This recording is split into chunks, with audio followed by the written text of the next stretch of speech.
Bien-aimés dans le Seigneur, chers internautes, bonjour. Je vous aime beaucoup et je vous salue dans le nom merveilleux et glorieux de notre Seigneur Jésus-Christ. C'est votre frère Sami Mbenga, bienvenue dans cette vidéo. Aujourd'hui, nous allons parler d'un couple, et non des moindres, un couple aujourd'hui disparu, mais qui, de son vivant, avait défrayé la chronique et fait couler beaucoup d'encre. Il s'agit, vous vous en doutez bien, du très regretté couple Olangi.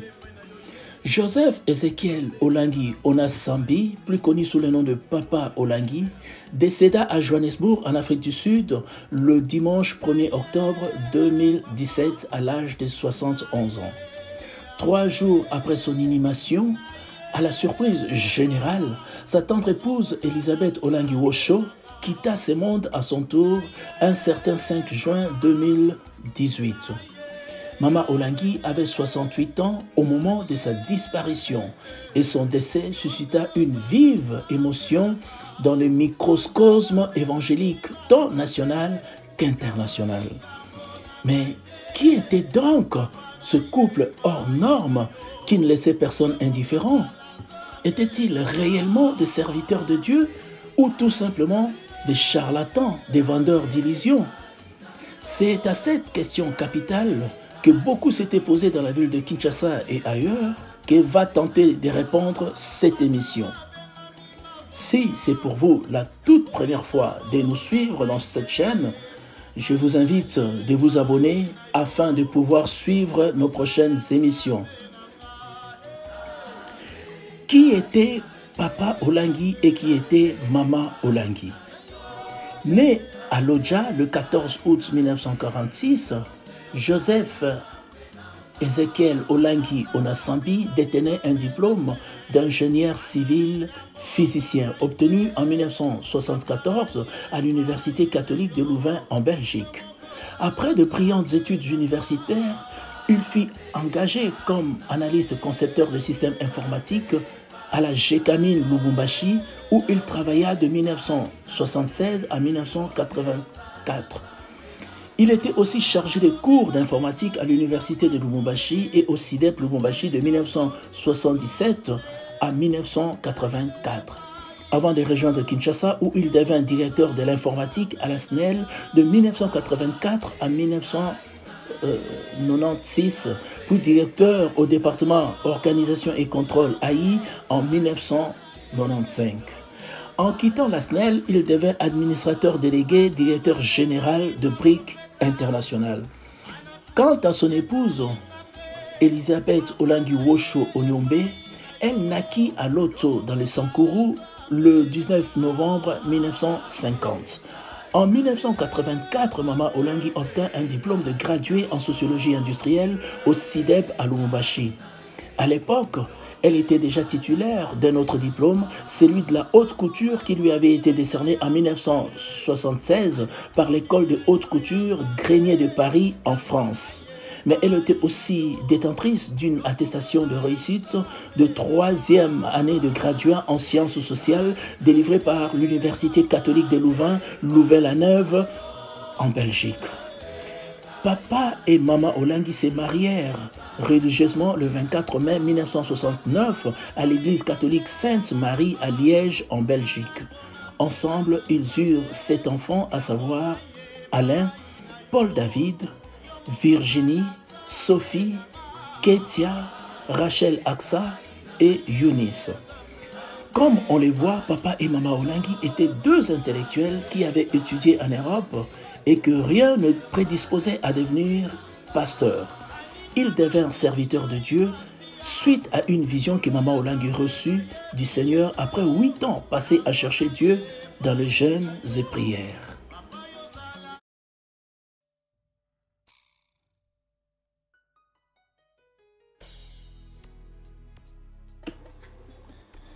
Servir Dieu en couple. C'est Mama Olangi qui reçut seule la vision de commencer le ministère chrétien du combat spirituel. Après l'avoir délivré, Dieu lui dit « Maintenant que tu as obéi, je t'enverrai avec ton mari dans le monde entier pour apporter le message du combat spirituel, ce message du temps de la fin à mes enfants. » Le ministère chrétien du combat spirituel commença donc sous un arbre à Lingwala avec quelques 24 femmes autour de Maman Olengi. Servir Dieu en couple fut l'une des premières recommandations que le Seigneur adressa à sa servante, la révérende Olengi Wosho Onyombe. Ainsi donc, bien qu'ayant reçu seule la commission du Seigneur pour la libération et la restauration du peuple de Dieu, Maman Olengi dut attendre la délivrance de son mari avant de se lancer dans la moisson du Seigneur. Un ministère planétaire.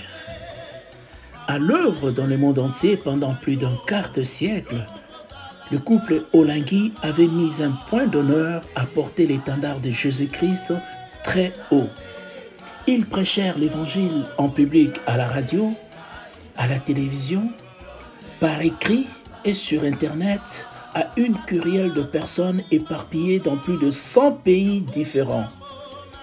Commencé avec un groupe de 24 pionnières sous l'arbre, le ministère chrétien du combat spirituel se développa très rapidement et finit par devenir une grosse machine ayant plus de 150 représentations à travers le monde.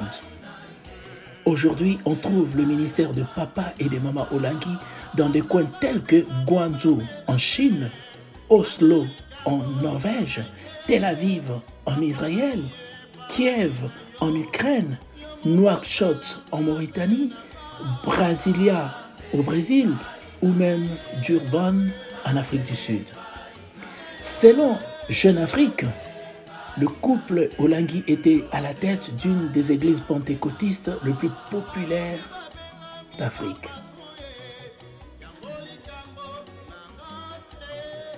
Un ministère de témoignage.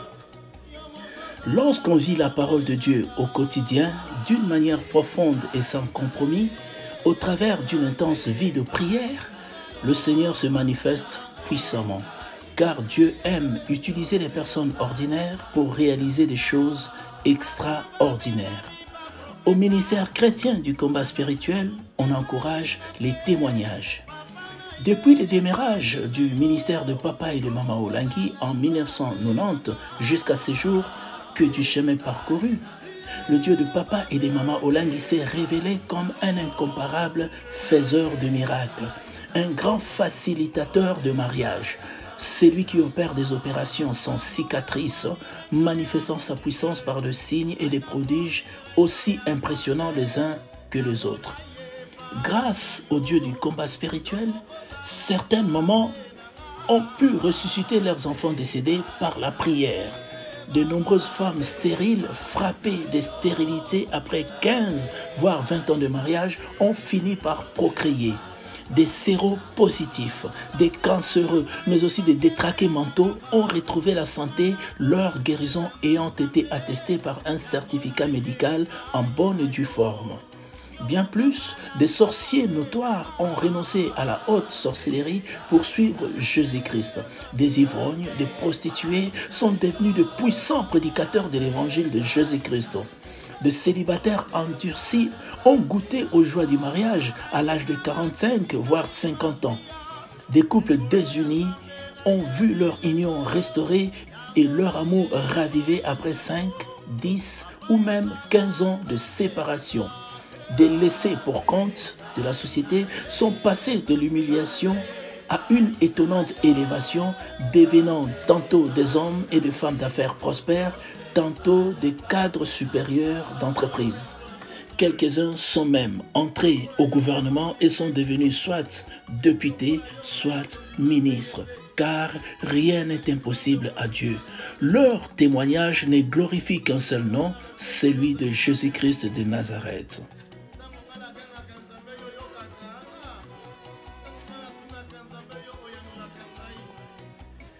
Reconnu par ses pairs et accepté par les grands de ce monde. Précurseur du message du combat spirituel en Afrique francophone, le travail de Papa et Maman Olengi était reconnu par des éminents prédicateurs à travers le monde tels que David Paul Yongisho, mais aussi Benny Hinn, Maurice Cerullo, Gwen Shaw, Richard Roberts, Dr. Miles Monroe, Rebecca Brown, tout comme Daniel Yoder, son conjoint, Joël Jarbor, Abraham Chidbundu, Claude et Joseph Pressoir, Michel Dastier de la Vigerie, Georges El Khoury, Laurence et Ebenezer Tété, Dra Yao Mawena, Gertrude Roy-Kataré, Domitila Nabibone, Mewoto Kojo Adionon, etc.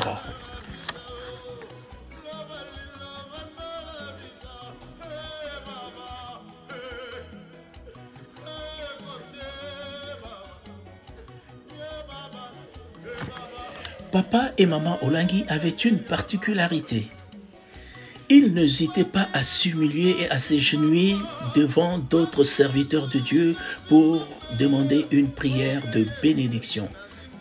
Ils se sentaient toujours honorés quand ils recevaient dans leur maison, la résidence des orateurs, d'autres serviteurs de Dieu et les accueillaient toujours avec beaucoup d'honneur, les honneurs dus à leur rang de représentants de Jésus-Christ sur cette terre.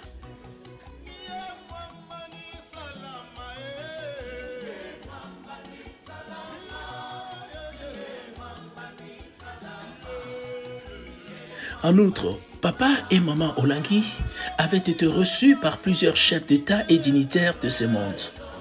Ils en ont affermi quelques-uns et ont conduit certains d'entre eux au Seigneur.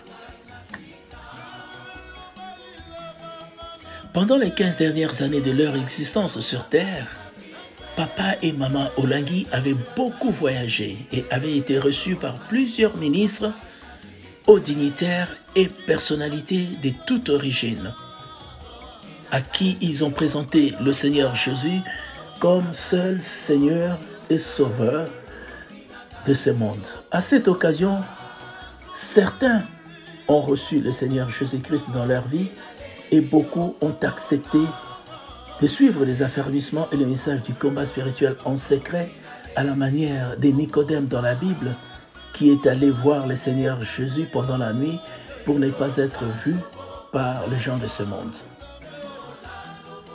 Dans leur rencontre avec le grand de ce monde, un accent particulier était toujours mis sur l'évangile de Jésus-Christ, Jésus-Christ étant présenté comme seule source du salut et auteur de toute délivrance.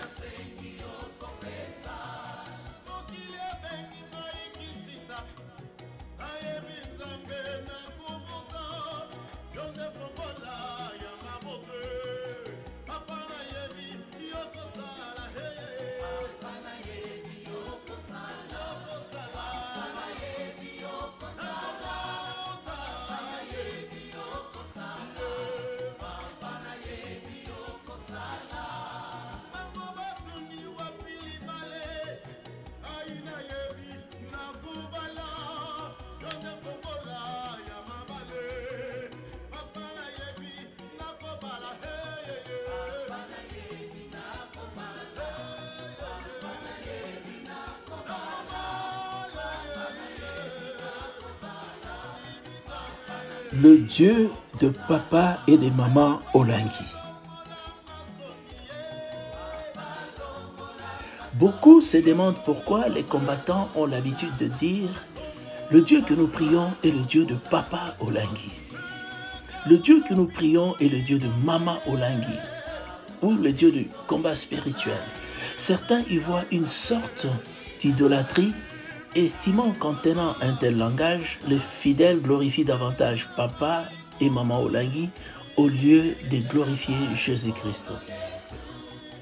La raison fréquemment invoquée au ministère chrétien du combat spirituel est que Dieu, on le cherche, et quand on l'a trouvé, on le garde pour soi, on se l'approprie. Il cesse de devenir le Dieu de mon voisin, le Dieu de mon chauffeur ou de mon patron. Il devient mon propre Dieu, le Dieu de ma maison, le Dieu de mes enfants. Ayant puissamment utilisé papa et maman Olengi dans leur ministère, le Dieu d'Abraham, d'Isaac et d'Israël est devenu leur Dieu à eux. C'est un langage biblique. Ce n'est donc pas un blasphème que de le crier tout haut, à tous les toits. Bien au contraire, c'est un acte de foi que de s'approprier un Dieu si grand et si puissant en disant que, puisque ce Dieu-là a agi dans la vie d'Abraham, d'Isaac et d'Israël, il agira aussi dans ma propre vie. Le Dieu de la Bible cesse d'être un Dieu historique pour devenir un Dieu personnel. En réalité, chaque véritable chrétien doit avoir un témoignage, une sorte d'histoire d'amour entre lui et Jésus-Christ, à brandir partout où il ira comme un panneau publicitaire à la gloire de Jésus-Christ.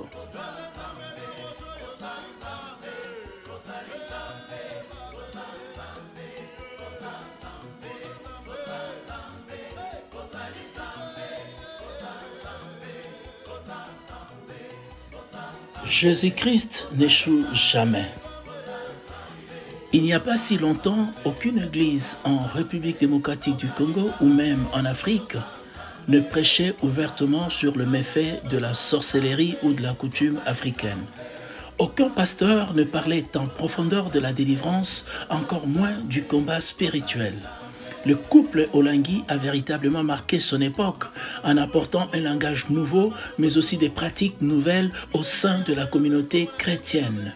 Et aujourd'hui, grâce à cet apport, toutes les églises ont appris à combattre les démons. La sorcellerie est dénoncée haut et fort dans les assemblées et la délivrance est vivement recommandée. Au moment où ils quittaient cette terre, papa et maman Olengi s'étaient retrouvés à la tête d'une immense fortune. Le Dieu de la Bible s'était souvenu d'eux et les avait comblés d'immenses richesses, les classant parmi les serviteurs de Dieu les plus fortunés d'Afrique.